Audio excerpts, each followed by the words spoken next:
600 baht, 650 baht. Hands up কত করে দেখা যাচ্ছে বিশাল বড় একটা ক্রোকোডাইল আর তার মাংস এখানে এই মূর্তিগুলো দেখে মোটামুটি ভয় পেয়ে গেছে নারিকেলের খোসা দিয়েও যে এত সুন্দর আর এত আকর্ষণীয় চমৎকার বাটি বানানো যায়। হ্যালো ভ্রমণ প্রেমীরা, ভ্রমণ বিষয়ক আজকের এই ব্র্যান্ড নিউ ভিডিওতে আপনাদের সবাইকে স্বাগত। নিরুদ্দেশের আজকের এই রোমাঞ্চকর যাত্রায় যেখানে হারিয়ে যাওয়াই হলো আসল মজা, আজ আমি ছুটে চলেছি পাতায়ার সেই বিখ্যাত ফ্লোটিং মার্কেটের উদ্দেশ্যে। নৌকায় ভাসমান রঙিন এক দুনিয়া, স্থানীয় খাবারের স্বাদের মেলা আর প্রকৃতির কুলে লুকিয়ে থাকে এক অনন্য অভিজ্ঞতার মাঝে আমরা আজ হারিয়ে যেতে চাই। যারা ভ্রমণকে ভালোবাসেন আপনারা আমার চ্যানেলটি সাবস্ক্রাইব করে রাখতে পারেন। আমার অনেক ইচ্ছে ছিল আজকের এই বাইক ড্রাইভারকে নিয়ে সারা দিন ঘুরবো, পাতায়ার যত দেখার মতো দর্শনীয় জায়গা আছে ওই ড্রাইভারকে সারা দিনের জন্য If I বাট আফসোস want to go one day, how many places I can visit one day? You know? যার কারণে আর হয়ে ওঠে।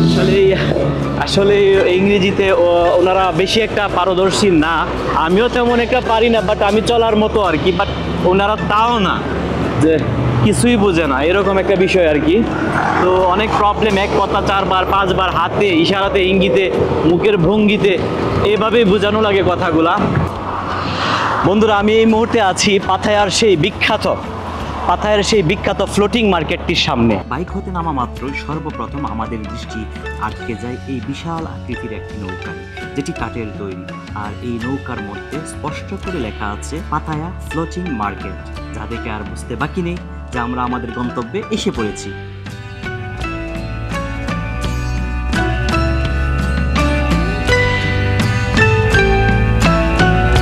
ভিতরে যাওয়ার জন্য টিকিট কিনতে হয়, আর তো আমি সিস্টেমটা জানি না। দেখি আমি আস্তে আস্তে অফিস রুমের দিকে যাচ্ছি। টিকিটের প্রাইসটা কি? Just entry 200. Okay, Just entry and sit on board. Just entry 200. Okay, then with board it's mine. Okay, if I go entry it's only 200. Children 100, right? Okay, I want to just entry. শুধু যদি আমরা ভিতরে প্রবেশ করি তার ticket মূল্য হচ্ছে 200 টাকা। এটা আমাকে শার্টের মধ্যে স্টিকার দিছে একটা, যেটা শার্টের মধ্যে লাগানোর জন্য বলতেছে, আর একটা টিকিট দিছে, বলছে বের হয়ে তুমি বাম সাইডে যাও। আচ্ছা, আমি এটা শার্টের মধ্যে কোথায় লাগাবো? আগে একটু অ্যাসিড বাতাস কিনি, অনেক গরম লেগে গেছে। এটা আমি ঠিক আপাতত এইভাবেই লাগাই রাখতেছি শার্টে। আচ্ছা, এই যে শার্টে লাগানোর জন্য দিছে একটা, ঠিক আছে।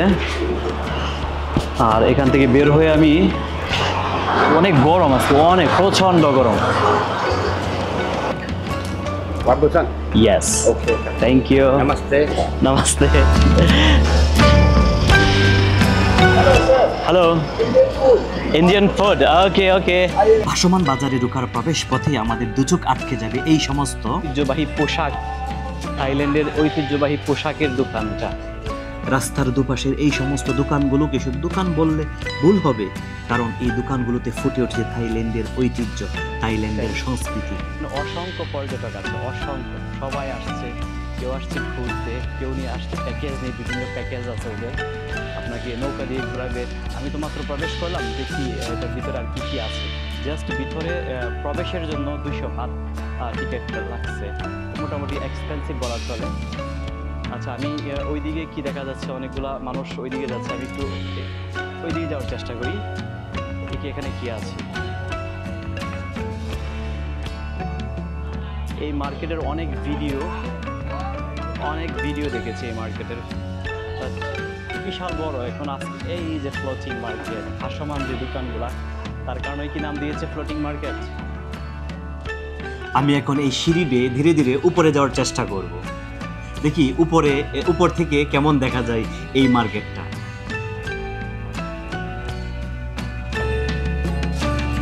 এখানে অসংখ্য গলি দেখা যাচ্ছে, অসংখ্য গলি, অসংখ্য দোকান, সবগুলো দোকান পানিতে ভাসমান।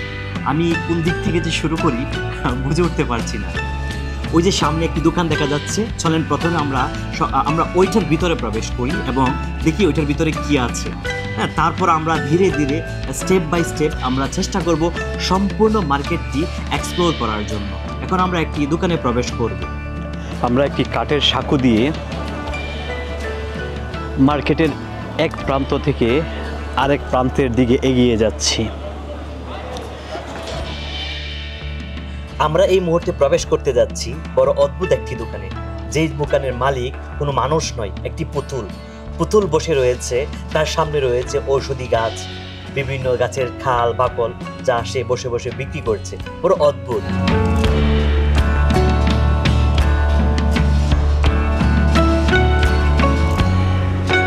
এটা মনে হচ্ছে একটা আয়ুর্বেদিক ঔষধের দোকান। এই বিচিত্র এবং অদ্ভুত দোকান থেকে বের হতে না হতেই আমার দুচোখ আটকে গেল এক শিল্পীর চিত্রকলায়। ইচ্ছে করলে আমরা অল্প কিছু অর্থের বিনিময়ে কিনে নিতে পারবো এই চমৎকার চিত্রটি। আর এটা হচ্ছে ট্যাটু। আপনার হাতে, পিঠে, নাকে, মুখে যদি কোনো ট্যাটু প্রিন্ট করতে চান, ওদের মতো অনায়াসে এখান থেকে ট্যাটু প্রিন্ট করে নিতে পারবেন। Wow. 200. Hello. Which one you like, mister? You can. I like all. I like everything. Good. All are oud, made by oud, right? One check. No, it's not permitted by it's maybe not permitted plane on the plane. Gun Customer buy can get every day, mister. one a plane toy. Where you come from? Sorry. I am. No, I'm from Bangladesh. I can buy. Really? If you want it, I will pack with a bubble for you. Ooh. Shoot. This one medium size. Shoot, fire rubber. Ooh. Like this. Small size, big size. Which one you like? And discount for you. Big one, how much? OG. OG, how much you are right here? 3,800. Yeah. This one 750. 750. I discount for you 100 baht. 650 baht. Hands up. Hands up. Buy one. This one big size yeah, 450 for you. Only 50? 450 baht. 450. I thought only 50 you told. 50 this one. Okay, ma'am. I check around. Okay, thank you. Thank you. You are so. It's very powerful, huh? Thank you, ma'am. Thank you very much. একটা বিষয় খুবই গভীরভাবে লক্ষণীয়, তা হচ্ছে আমরা বাংলাদেশি পর্যটক তো অনেক আছে থাইল্যান্ডে, অনেক আছে, প্রতিদিন আসছে হাজার হাজার পর্যটক। বাট আমরা মনে হয় শুধুমাত্র আমাদের পাসপোর্টে দুইটা পাতার মধ্যে দুইটা সিল নেওয়ার জন্য আসছি। কারণ এই যে দেখেন এত বড় বিশাল একটি মার্কেট, এখানে আমাদের দেশের কোনো একটি লোককে আমি এখন পর্যন্ত দেখতে পাচ্ছি না। অথচ আমার আশেপাশে যাদেরকে দেখতে পাচ্ছেন, কেউ জাপান থেকে, কেউ চায়না থেকে, কেউ হংকং থেকে, কেউ সিঙ্গাপুর থেকে, ওরা আসছে কি ঘুরতে, উপভোগ করতে। একটি গাড়ি আমার খুব নজর খেলেছে। আমি এখন আপনাদেরকে ঠিক সেই গাড়িটির কাছে নিয়ে যাচ্ছি এবং দেখানোর চেষ্টা করছি গাড়িটি কতটা পুরনো। কাঠের তৈরি এই গাড়িটি এক সময় রাস্তায় দাপিয়ে বেড়ায়। আপনাদের মধ্যে কে কে প্রথম এই কাঠের তৈরি গাড়িটি দেখেছেন আমাকে অবশ্যই কমেন্ট করে জানাবেন। ব্রিটিশ আমলের সেই গাড়িটিকে পাশ কাটাতে আমার নজরে পড়লো এই মূর্তিটি। এখন আমি ধীরে ধীরে এগিয়ে যাচ্ছি এই মূর্তিটির উদ্দেশ্যে। কি সুন্দর করে লম্বা দুই পাশ দিয়ে রাস্তা বানিয়ে দিয়েছে সিঁড়ির মতো করে, যেন আমরা এখানে যেতে পারি।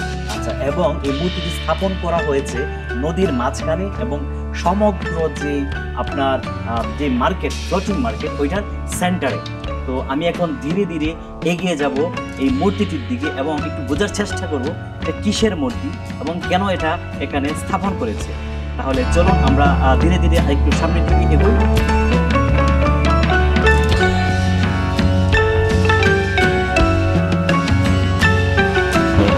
এই মুহূর্তে আমি দাঁড়িয়ে আছি থাইল্যান্ডের জাতির আব্বার মূর্তিটির ঠিক সামনে। আসলে আমি বুঝতে পারতেছি না এই মূর্তিটি জাতির আব্বার মূর্তি হবে কি না। আমার মনে হয় না এখানে কোনো জাতির আব্বা টাব্বা আছে। যাই হোক, জায়গাটা খুবই সুন্দর, তাই এখান থেকে আমি ভিডিওটি করলাম। আমি এখন যে প্লেসটাতে দাঁড়িয়ে আছি, এই প্লেসটা মূলত এই ফ্লোটিং মার্কেটের মোটামুটি সেন্টার পয়েন্ট। এখান থেকে আপনি সমগ্র মার্কেটটিকে এক নজরে ইচ্ছে করলে দেখে নিতে পারবেন। এটাই হচ্ছে মূলত এই মার্কেটের মোটামুটি বলা চলে সেন্টার পয়েন্ট। দেখেন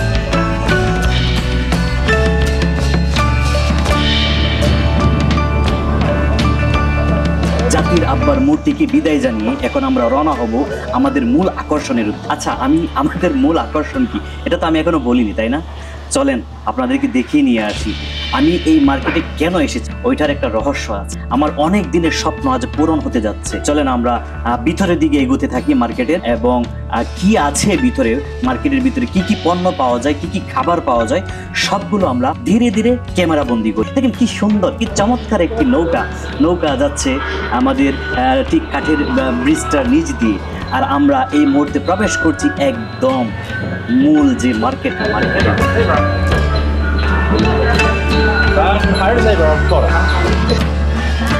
প্রচন্ড গরমে ঘামতে ঘামতে মুখ টুক শার্টটা একদম ভিজে গেছে, টোটালি ভিজে গেছে। এখন আমি যদি সময়, এখন সময় দুপুর 3টা, দুপুর তোর বলা চলে না, বিকেল হয়ে গেছে, 3:30 বাজে।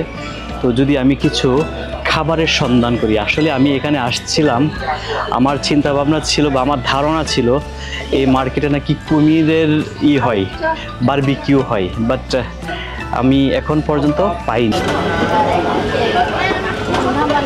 বন্ধুরা, এই মুহূর্তে আমি এসে পৌঁছেছি আমার কাঙ্ক্ষিত সেই গন্তব্যে। দেখেন আমার পিছনে দেখতে পাচ্ছেন বিশাল বড় একটা ক্রোকোডাইল, আর তার মাংস এখানে টিকা বানিয়ে রাখছে।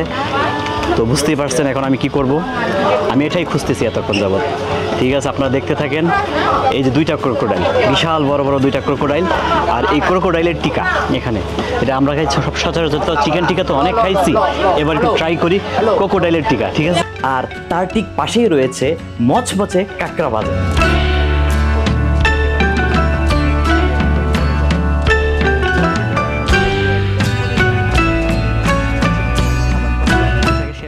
মচমচে কাঁকড়া ভাজাকে একটু পাশ কাটালেই পেয়ে যাব আমরা চমৎকার কিছু হস্তশিল্প। নারিকেলের খোসা দিয়েও যে এত সুন্দর আর এত আকর্ষণীয় চমৎকার বাটি বানানো যায়, সেটি হয়তো আমি এইখানে না আসলে বুঝতেই পারতাম না বা জানতেই পারতাম না।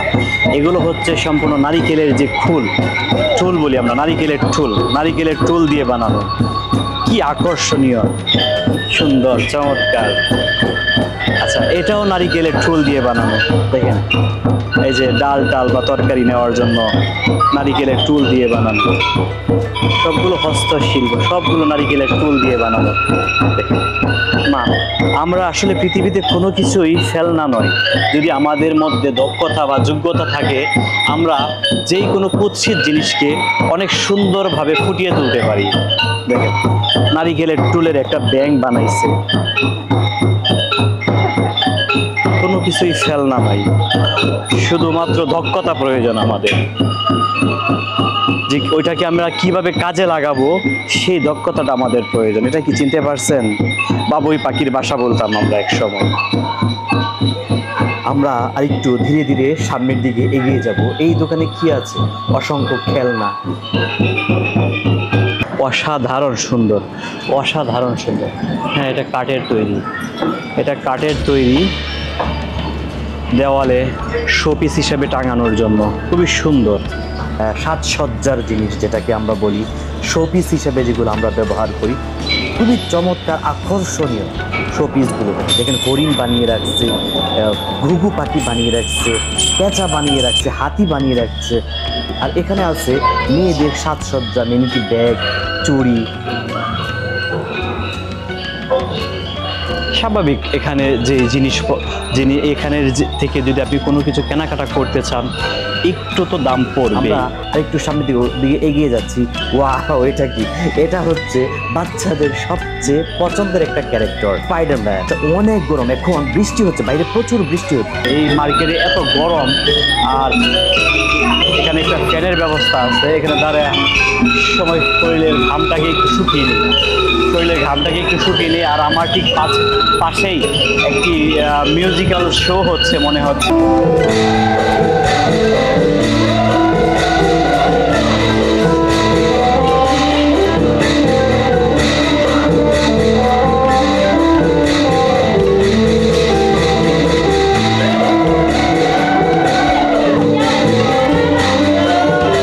বন্ধুরা, বাইরে প্রচুর বৃষ্টি হচ্ছে, বৃষ্টি স্নানের জন্য তৈরি হয়ে যান, আর তার পূর্বে একটু নৃত্য উপভোগ করুন। এখনই আমরা চলে যাব বৃষ্টি স্নানের উদ্দেশ্যে।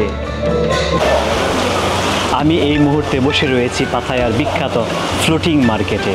আর দেখেন আমার পিছনেই রয়েছে সেই নদী, একুবেকু সেই নদী, যে নদী দিয়ে অসংখ্য ছোট ছোট নৌকা এভাবেই ঠিক অসংখ্য ছোট ছোট নৌকার মাধ্যমে তারা তাদের পণ্য সামগ্রী বিক্রি করে থাকে। আর এই মুহূর্তে মুষলধারে বৃষ্টি হচ্ছে।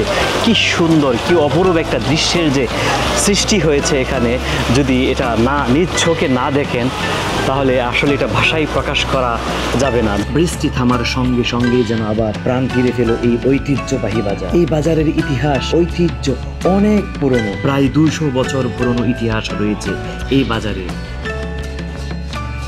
এই যে গেট দেখতে পাচ্ছেন, এই গেট আমাকে নিয়ে যাবে বহুদূর, এক রহস্যময় ঘরে নিয়ে যাবে আমাকে। যদি আপনারা দেখতে চান তাহলে চলুন আমার সঙ্গে।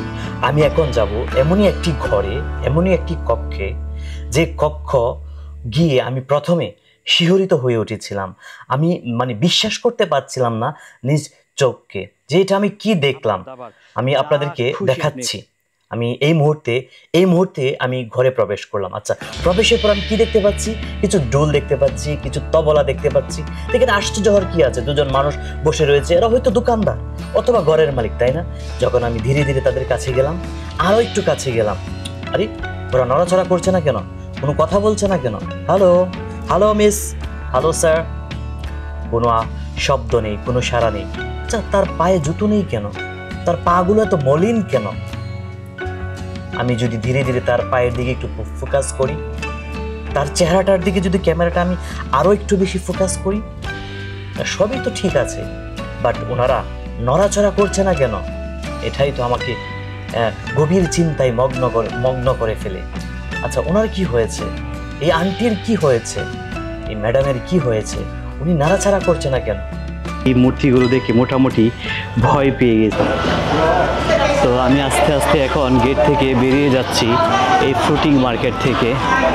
এখানে আমি ঠিক এই মুহূর্তে এই ফ্লোটিং মার্কেট থেকে বেরিয়ে যাচ্ছি। অনেক সময় অতিবাহিত করলাম এই মার্কেটে, খুব ভালো লেগেছে। খুবই সুন্দর এবং চমৎকার একটি সময় স্পেন্ড করতে পেরেছি আমি এখানে। So ticket valid for single entry. গেটে দাঁড়িয়ে রয়েছে দুই রমণী আমাদেরকে বিদায় জানানোর জন্য। কি রাজকীয় বিদায়! বন্ধুরা, এটি ছিল আমার ফ্লোটিং মার্কেটের প্রথম পর্বের মূল গল্প, এবং আকর্ষণীয় গল্প আসছে পরবর্তী সপ্তাহে। তা দেখার জন্য অবশ্যই আপনারা আমার চ্যানেলটি সাবস্ক্রাইব, লাইক, কমেন্ট, শেয়ার করে পাশে থাকবেন। তো সেই পর্যন্ত সবাই ভালো থাকেন, সুস্থ থাকেন। আল্লাহ হাফেজ।